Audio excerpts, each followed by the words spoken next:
ભગવાન શ્રી હરિ એવું કહે છે કે જેને ભગવાન ભજવા હોય તેને ભગવાનને ભગવાનના ભક્તની સેવા મળે ત્યારે મોટું ભાગ્ય માનીને નિષ્કામ ભાવે પોતાના કલ્યાણ માટે ભગવાનના ભક્તની સેવા કરવી.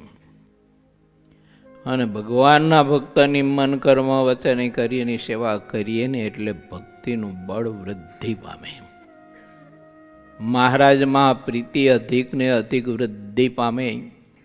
મહારાજનું ભજન કરવાનું આત્માને બહુ જ બળ મળે.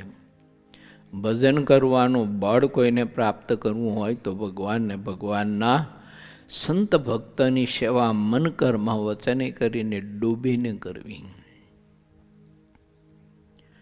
ઉપસવાનો સંકલ્પ જુદા ન થવો જોઈએ. મહારાજ કે માન માટે નહીં,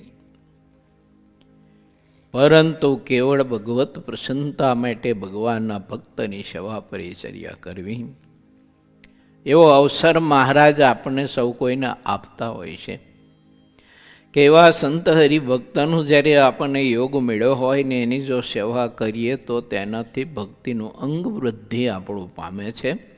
અને ભક્તિનું અંગ જેને વૃદ્ધિને પામ્યું તે જ પોતાના જીવનમાં સાચી સફળતા પ્રાપ્ત કરી શકે છે. પરમાત્માની ભક્તિ સિવાય આ દુનિયામાં કે આ બ્રહ્માંડમાં યા તો સંખ્યત અનંત કોટી બ્રહ્માંડોની ધરતીમાં તમામ સંપત્તિ સામે દ્રષ્ટિ નાખો તો સુખરૂપ સંપત્તિ જો હોય તો પરમાત્માની ભક્તિ છે.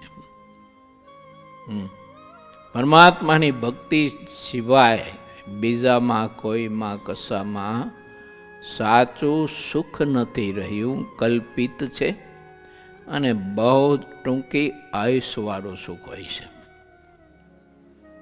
આ બધું દીર્ઘ સુખ ને દીર્ઘ આનંદ છે. માટે ભગવાને અવસર આપ્યો હોય તો પ્રેમ સખી પ્રેમાનંદ સ્વામીની જેમ પરમાત્માના સ્વરૂપની વિશે એવી ગાઢ પ્રીતિ કરવી.